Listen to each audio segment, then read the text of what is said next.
Gus Ikdam ini akhirnya jadi contoh yang pas untuk topik ke-20 di episode Alhamdulillah Virtual Class hari ini. Mana ini dekengan pusat, mana ini mari merapat gitu kan ya. Semoga masih semangat untuk belajar public speaking. Akhirnya menyapa teman-teman lagi. Sekarang jam 2 malam waktu Indonesia bagian Barat. Senang banget bisa menyapa teman-teman lagi. Nah, aku sebenarnya udah pengen bahas topik ini sejak lama, tapi belum nemu contoh yang relate gitu kan. Dan kita akan coba breakdown karakter seseorang, ciri khas seseorang gitu kan ya. Ternyata bisa mempengaruhi juga loh aspek public speaking dia. Jadi perihal suksesnya public speaking, ternyata nggak cuma soal etos, patos, logos. Aku udah pernah bahas belum sih etos, patos, logos? Kalau misalkan aku belum, nanti aku bikinin episode berikutnya aja. Tapi selain perkara etos ya, atau kredibilitas dari seorang pembicara atau public speaker yang akhirnya audiens ini bisa menerima, percaya, mau mengamini apapun yang disampaikan. Ya karena kredibilitasnya beliau gitu kan ya. Jamaahnya Gus Ikdam ya kemudian akhirnya mengamini, ya ngikut gitu kan ya, manut gitu kan, garangan wati, garangan men itu kan ya. Nah, tapi ternyata selain itu juga dari pembawaannya Gus Ikdam yang dirasa lebih ngena gitu kan ya, di era Gus-Gus, Habib-Habib atau pemuka-pemuka agama yang lain, tokoh agama lain yang mungkin berbeda karakter, yang kita udah sangat lama melihat yang pembawaannya tidak seperti Gus Ikdam. Jadi ketika Gus Ikdam muncul kayak wah lebih relate gitu kan ya. Orang-orang yang katanya bajingan-bajingan itu kalau ngelihat videonya Gus Ikdam itu ya akhirnya mau ikut ngaji gitu kan ya. Tapi sebelum kita bahas, coba kita review deh, kita lihat kalau misalkan kita lihat di video gitu kan yang muncul di TikTok ya. Kalau misalkan Gus Ikdam dan Habib Jafar ya, kira-kira beliau berdua ini perbedaannya apa? Satunya Gus, satunya Habib. Enggak itu, bukan. Atau bukan perbedaan dulu. Persamaannya apa? Sama-sama cowok. Iyalah. Apa? Sama-sama ngomongin soal agama, mendakwahkan agama Islam, menyiarkan agama Islam.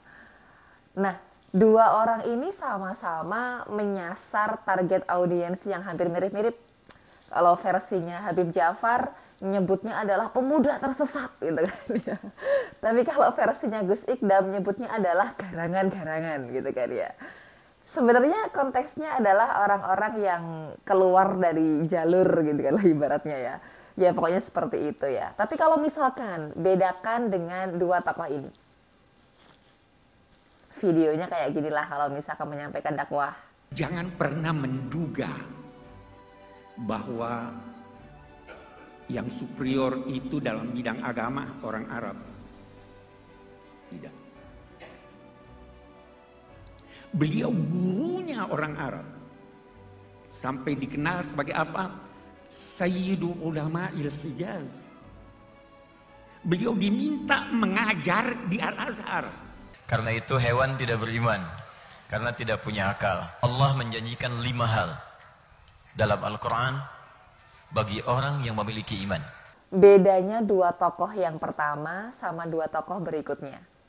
Ini konteks yang mereka sampaikan sama-sama perihal agama Islam. Bagaimana kemudian mereka mencoba untuk mengingatkan dan menyampaikan kebaikan dan seterusnya. Tapi ibarat kata marketing ya, ibarat kata orang berwirausaha, nggak ada produk yang nggak laku. Kalau misalkan nggak laku berarti target marketnya yang salah. Ya nggak. Sama ya, ketika kita ngomong dengan tokoh X, kok kayaknya nggak relate atau nggak nyambung gitu kan ya. Tapi ketika topik yang mirip-mirip disampaikan dengan tokoh Y, wah kok relate ya, kok nyambung ya. Ini kayaknya target audiensnya mungkin nggak pas gitu gak sih? Nah ini juga maksudku, ketika belajar public speaking, banyak teman-teman, terutama kalau aku ngisi seminar, kelas, workshop, dan lain-lain, mereka itu berasumsi bahwa, oh berarti kalau misalkan kita membawakan public speaking itu harus yang dengan suara bulat, pakai diafragma, intonasinya harus mendayu-dayu, harus seperti MC formal protokol gitu kan ya. harus seperti itu sehingga mereka keluar dari karakter mereka sendiri. Nah, dari 4 tokoh tadi di awal ya, aku berharap teman-teman yang belajar public speaking juga, ya apa karakter kalian, bagaimana nyamannya kalian membawakan sebuah materi, ya itu aja jadi identitas kalian. Nanti dengan konsistensi kalian, orang juga akhirnya akan menerima kok bagaimana kalian menyampaikan sesuatu sebagai public speaker, sebagai seorang pembicara. Jadi public speaking itu bukan bagaimana kita meniru orang lain gitu kan ya. Kalau bicara MC, bicara penyiar, kok mereka kayaknya hampir seragam gitu ya. Ya karena ibaratnya mereka membawakan acara, mereka dituntut smiling voice gitu kan ya.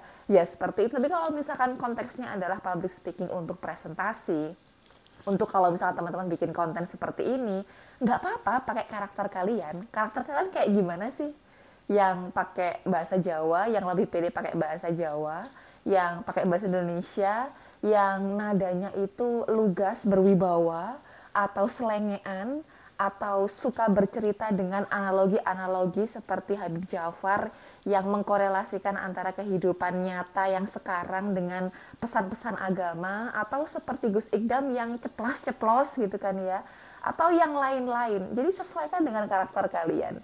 Jadi nggak hanya persoalan kredibilitas, nggak hanya persoalan suara diafragma, tapi kepribadian kalian itu bisa loh, bisa juga jadi kunci untuk teman-teman bisa lebih nyaman ketika melakukan aktivitas public speaking apapun. Episode sebelumnya tuh udah banyak ngebahas soal elemen komunikasi, audience. Nah artinya target audiens yang kalian hadapi itu seperti apa sih? Kalian juga perlu mapping. Kalau misal belum paham, coba tonton video di episode-episode sebelumnya.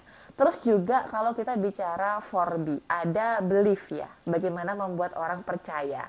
Tadi kaitannya dengan etos, kredibilitas. Kaitannya dengan kredibilitas kita sebagai seorang pembicara. Jadi nggak melulu kita harus seperti Choky Sitohang atau Najwa Shihab saja, dengan pembawaan yang harus seperti MC formal, enggak, tapi coba karakter kalian, identitas kalian itu kayak gimana. Mirip kayak orang jualan tadi, cara mengenali target audiens kita bisa jadi juga bisa membawa perbedaan bagaimana kita menyampaikan sebuah materi atau pesan. Nanti kita akan lanjut di episode berikutnya. Kalau kalian punya ide, punya request mau bahas apa juga bisa tulis di kolom komentar. See ya!